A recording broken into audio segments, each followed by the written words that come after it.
Naririnig ba ako? Rinig Naririnig na naman. rinig ka. Okay. Good morning, everyone. I am Trina Herbosana. I'll be discussing about the introduction of alcoholic beverages. Fermented grain, fruit juice, and honey have used to make alcohol or ethyl alcohol or ethanol for thousands of years. Fermented beverages existed in early Egyptian civilization, and there is evidence of an early alcoholic drink in China around 7000 BC. While in India, an alcoholic beverage called sura, it is distilled from rice, was in use between 3000 and 2000 BC. The Babylonians worshipped a wine goddess as early as 2700 BC. In Greece, one of the first alcoholic beverages to gain popularity was mead. It is a fermented drink made from honey and water. Greek literature is full of warnings against excessive drinking. While the several Native American civilizations, they developed alcoholic beverages in pre-Columbian times. A variety of fermented beverages from the Andes region of South America were created from corn, grapes, or apples called chicha. In the 16th century, alcohol called spirits was used largely for medicinal purposes. At the beginning of the 18th century, the British Parliament passed a law encouraging the use of grain for distilling spirits. Cheap spirits flooded the market, and it reached a peak in the mid-18th century. And in Britain, gin consumption reached 18 million gallons and alcoholism became widespread. In the 19th century, it brought a change in attitudes, and the temperance movement began promoting the moderate use of alcohol, which ultimately became a push for total prohibition. In 1920, the U.S. passed a law prohibiting the manufacture, sale, import, and export of intoxicating liquors. The illegal alcohol trade boomed, and by 1933, the prohibition of alcohol was cancelled. And as of today, an estimated 15 million Americans suffer from alcoholism, and 40% of all accident deaths in the U.S. involves alcohol. Next is effect of alcohol in our body. Hello, I am Ricky Miguel and my report is about effect of alcohol in our body.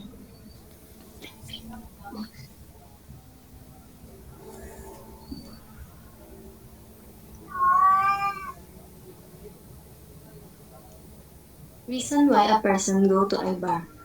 Number one, first bullet to unwind, to drink and relax, to socialize, to be entertained. Ito yung mga reason kung bakit nagiinom yung isang tao para makapag-unwind at saka makapag-release ng stress. And two kinds of session. The first bullet, public and private. And two kinds of drinkers, habitual and occasional. Yung habitual, ito yung mga taong nag-iinom dahil kinagawian na nila. And then yung occasional, ito naman yung mga taong nag-iinom dahil pag may sineselebrate or pag may occasion lang. And six, general sensation felt. If the person is under the influence of alcohol beverage, raise confidence, banish, banish social timidity, erase fatigue, arouse sexuality, warms the body, instill courage. Then defects and effect of alcohol. Defects cause suffering, physical and emotional disorder, affect relationship, economic, and ineffectiveness. Ayun na nakakaapekto yun. Ay yung mga nakakaapekto sa isang tao kapag nag-iinom or nasosobrahan sila ng pag-inom. Puwedeng makaapekto sa pamilya, nakakasira sa relationship. Tapos, um, maaring nawawalan sila ng trabaho dahil sa sobrang pag-inom. Okay. Effect of alcohol in our body. Alcohol's impact on your body starts from the moment you take your first sip, while an occasional glass of dinner isn't cause of concern. The cumulative effects of drinking wine, beer, or spirits can take its toll. A glass a day may do little damage to your overall health. But if the habit grows, or if you find yourself having a hard time stopping after just one glass, the cumulative effect can add up. Digestive and endocrine glands. Drinking too much alcohol can cause abnormal activation of digestive enzyme produced by the pancreas. Build up of these enzymes can lead of inflammation known as pancreatitis. Pancreatitis can become a long-term condition and cause severe complication.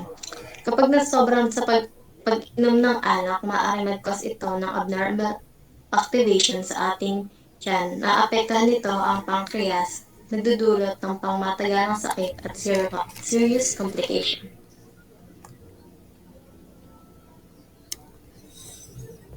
Inflammatory damage. The liver is an organ which helps break down and remove harmful substance from your body, including alcohol. Long-term alcohol use interferes with this process. It also increases your risk for chronic liver inflammation and liver disease. This carrying caused by inflammation is known as cir- cirrhosis. The formation of scar tissues destroy the liver. As the liver becomes increasingly damaged, it has a harder time removing toxic substance from your body. Liver disease is life-threatening and lead to toxins and waste build up in your body. Women are the higher risk for developing alcoholic liver disease. Women's bodies are more likely to absorb more alcohol and need longer periods of time to process it. Women also show liver damage more quickly than men. Sobrang pag-inom ay nakakaapekto sa ating katawan. Nagdudulot ito ng pagkasira ng inyong liver na tinatawag na cirrhosis. Sugar level. The pancreas helps regulate your body insulin used as response to glucose when your pancreas and liver aren't functioning properly. You run the risk of ex- experiencing low blood sugar or hypoglycemia. A damaged pancreas may also prevent the body from producing enough insulin to utilize sugar. This can lead to a hyperglycemia or too much sugar in the blood. Nakaapekto din ang alak sa ating sugar level, makaka-experience ng low blood sugar or hypoglycemia. Yung mga taong nasosobrahan sa alak at di makontrol ang sugar level ay maaaring maka-experience ng komplikasyon at side effect related sa diabetes.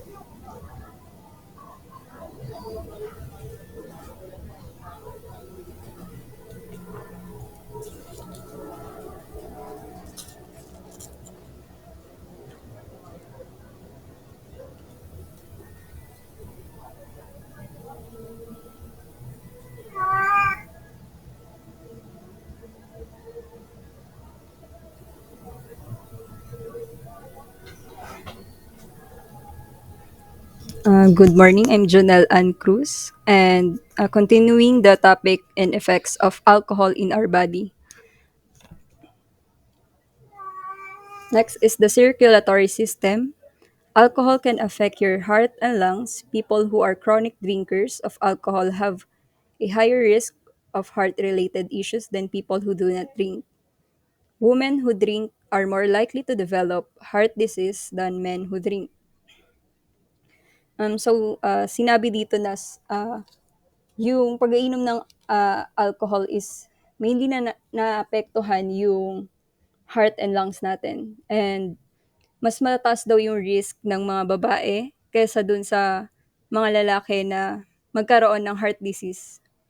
And circulatory system complications include high blood pressure, irregular heartbeat, difficulty pumping blood through the body, stroke, heart attack, heart disease, heart failure. Next topic is the intoxication.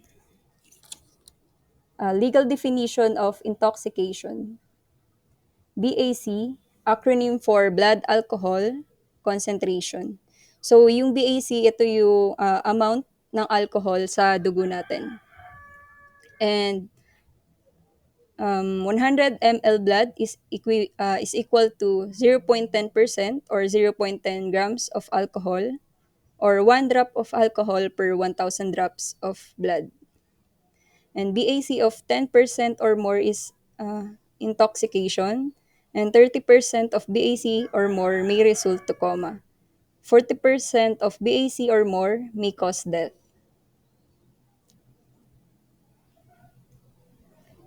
Next is the factors which influence drinkers' BAC. First is the amount of alcohol consumed. Make mental note of the quantity and size of alcohol consumed. Ito yung dami na alcohol na kinukonsume ng isang drinker. Next is the rate of alcohol consumed. How fast a drinker consume the drinks. Watch out if more than 3 are consumed within an hour. So ito kung gaano kabilis naman uminom yung isang drinker.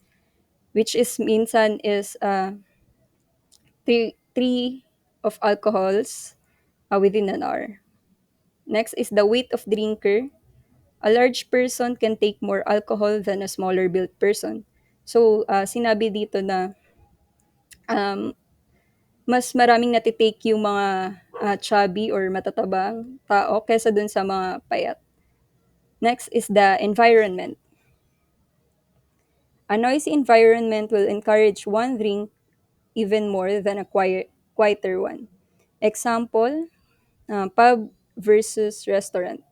So, isa rin pala yung environment na nakaka-influence para mas uminom ng marami yung isang drinker.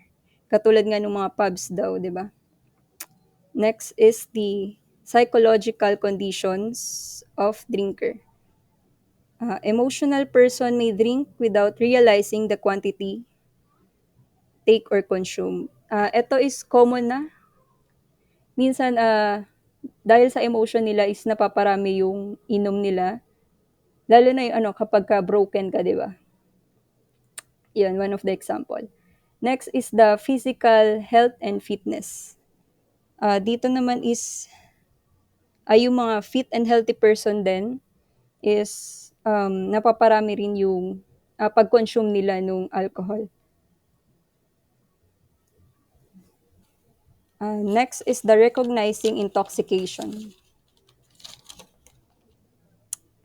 Dito is malalaman natin kung ito yung mga sign na makita natin kapag kalasing na yung isang tao.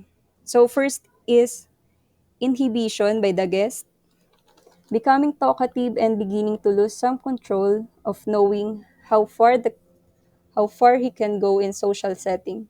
If the person is a smoker, he tends to smoke often as he normally does. People are more likely to focus on good feeling that they get from drinking rather than thinking about how they need to be responsible with their money. They might also buy drinks for strangers or acquaintances, loud outbursts, or inappropriate comments. Dito yung inhibition is, sinasabi dito na yung isang drinker is na nawawala na siya ng control sa sarili niya. Yung parang minsan nagiging mabait na siya gano'n, parang nasosobrahan na yung kabaitan niya. And next is the poor judgment. Foul language, off-color jokes, and overly flirtatious behavior are signs of poor judgment, especially if these things are out of character for this person. Also, if the rate of consumption begins to increase or he participates in drinking games, this could also be signs of poor judgment. So parang ito yung opposite ng inhibition naman.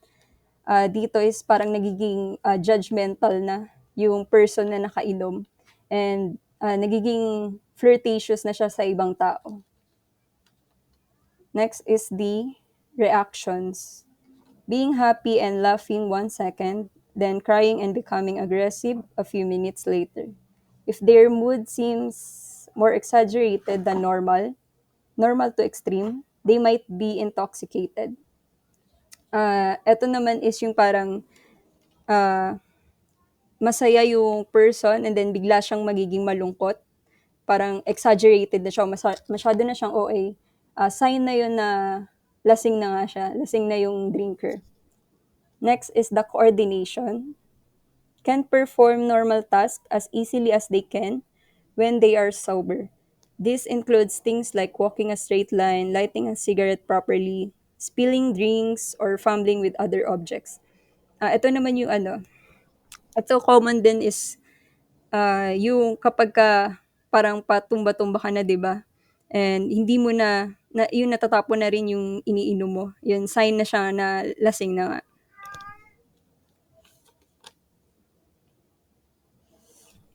So, hi, I'm Trisha Servando.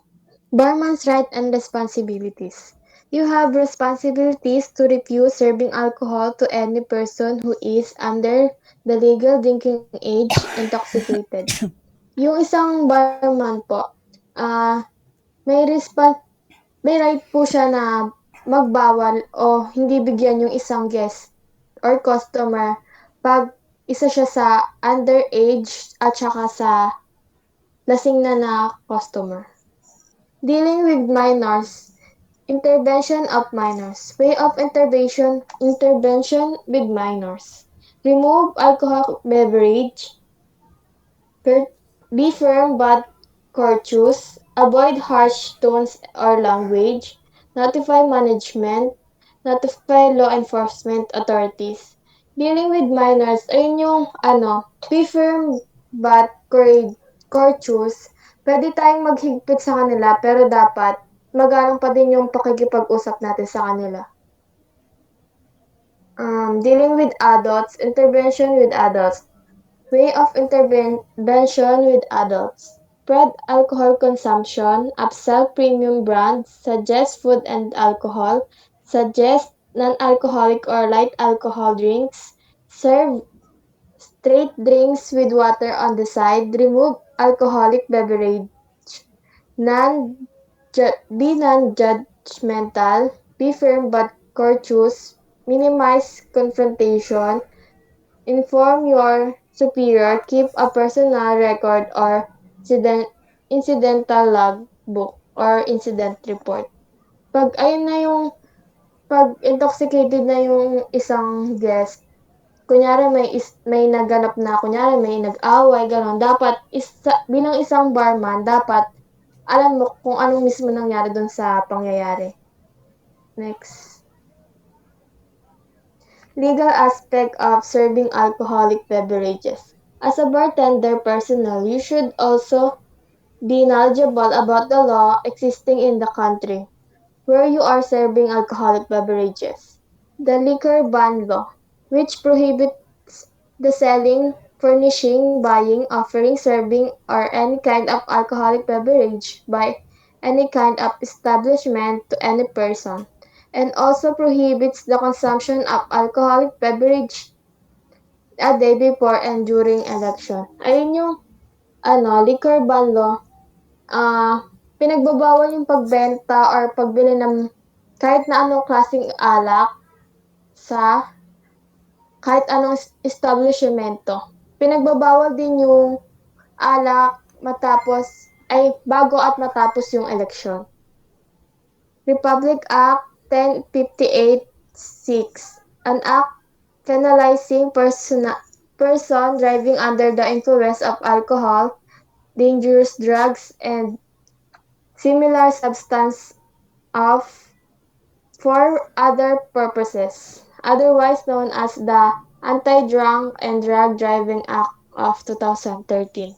Yung Republic Act 1058-6, yun yung um, makakasuhan yung isang tao if siya yung if nag-drive siya ng laseng or nakagamit ng pinagbabawal na gamot.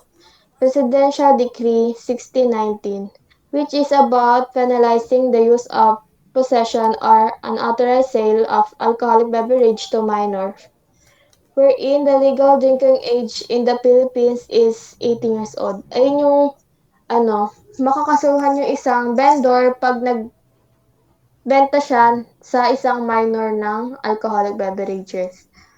Republic Act 1224 prohibits the establishing of any amusement and entertainment business around near school, hospital, and churches. Siyempre, dapat kabastusan naman yun sa sa church kung meron silang katabi na kunyari bar ganun or amusement na um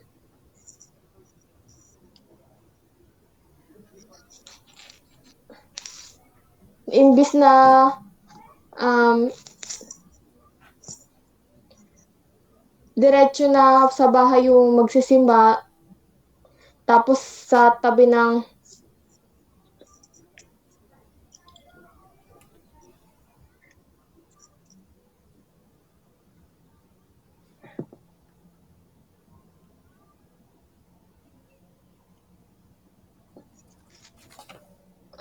sa school na lang, example sa school. Kunyari, may klase, imbis na pupunta sa school yung estudyante, doon siya pupunta sa kung saan pwede siyang sumaya. Republic Act 6956 is about the excise tax on all kinds of alcoholic beverages and cigarettes and the like. Yun yung batas na may tax yung kahit anong klase ng alak at sigarilyo, kaya mahal yung presyo niya. Next. The law of bartending. Children. No children under age of 21 may serve alcoholic beverages in any bar.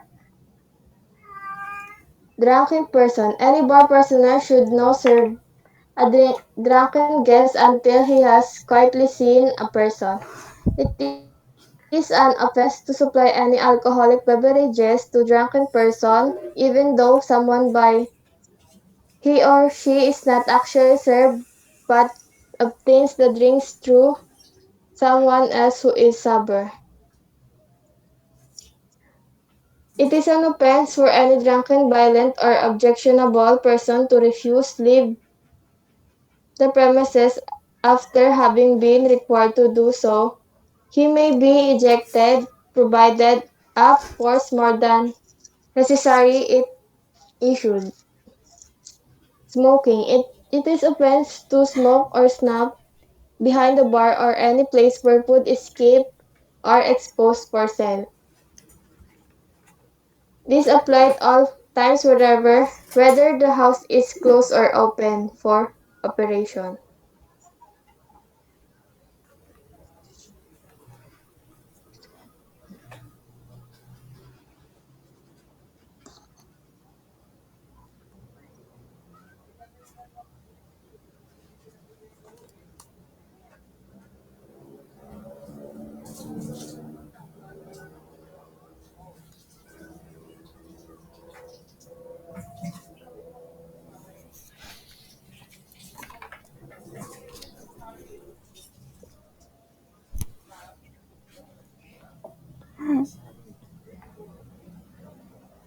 Nagugulo.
Next topic is the definition of alcohol.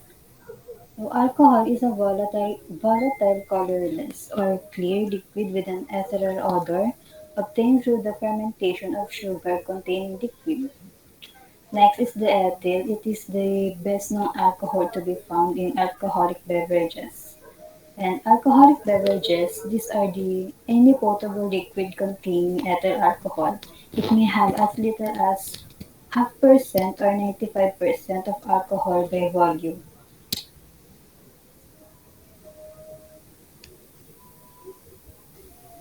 Difference among alcoholic beverages.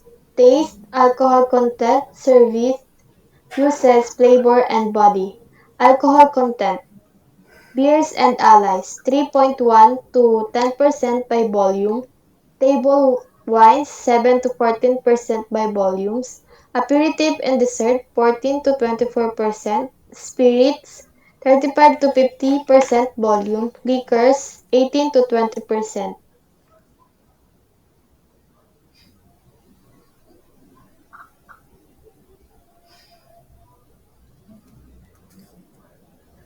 Checking the alcohol content.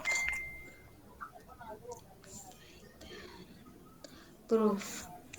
Term used to express the spirit's alcohol content. 2 times the percentage figure. 1 to 100 proof whiskey is 50% of alcohol by volume. The rest of the spirits is water except for a tiny percentage of impurities, sometimes indicated by the same symbol used for degrees of temperature, 80 degree for example.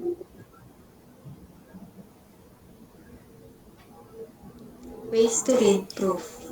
Letter A. Sykes method. British Canadian. Percent of percent alcohol by volume multiplied by 1.75 to get the degree proof. Degree equals percent alcohol by volume times 1.75. Letter B. American method. Percent alcohol by volume multiplied by 2 to get the degree proof. And degree proof equals percent alcohol by volume times 2.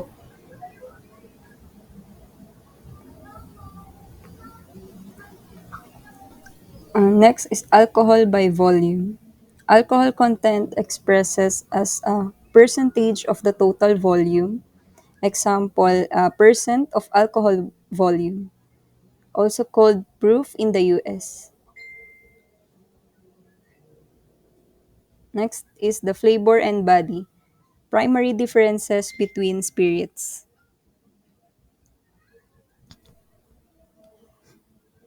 Three main factors that determine flavor and body. Number one, ingredients in the original fermented liquid or congeners. Minute amounts of other volatile substance that came from ingredients in natural or original fermented liquid.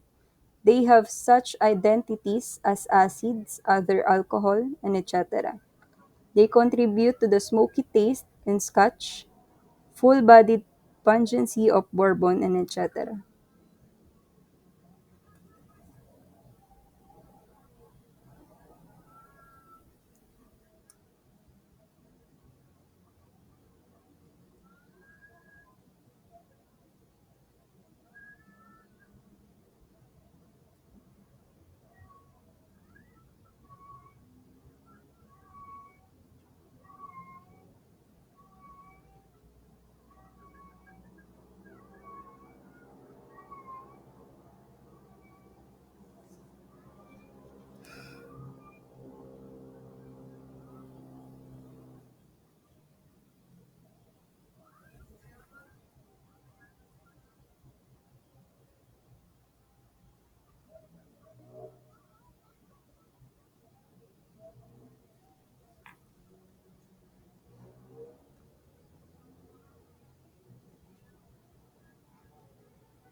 The proof at which it is distilled, distillation proof, temperature, length of time, type of still, amount of water in congeners can be controlled.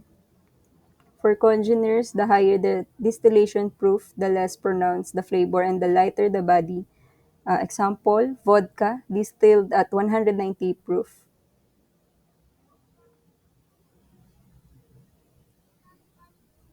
Neut- Neutral spirits distilled at 190 or above, close to pure alcohol, that they have no distinct color, aroma, character, or taste, distilled in column still.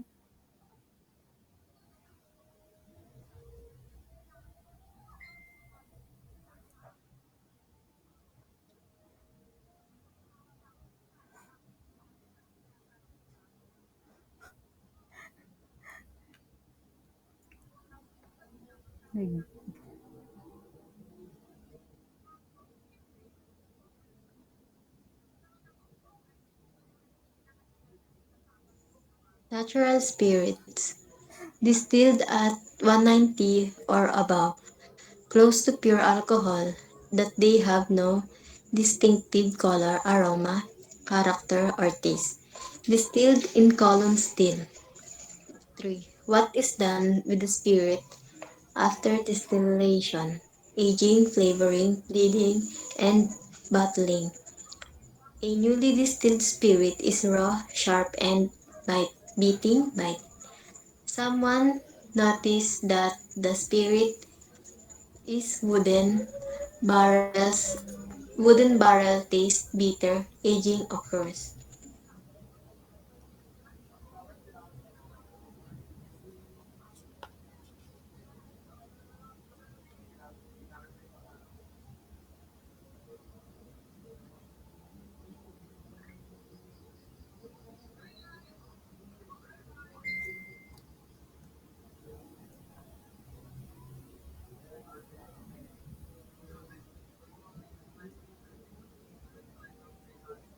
Two things that happen in the barrel. Number one, the spirit undergoes changes as the congeners interact with air filtering through the porous wooden casks. Number two, the congeners are absorbed from the wood itself, adding other flavor agents.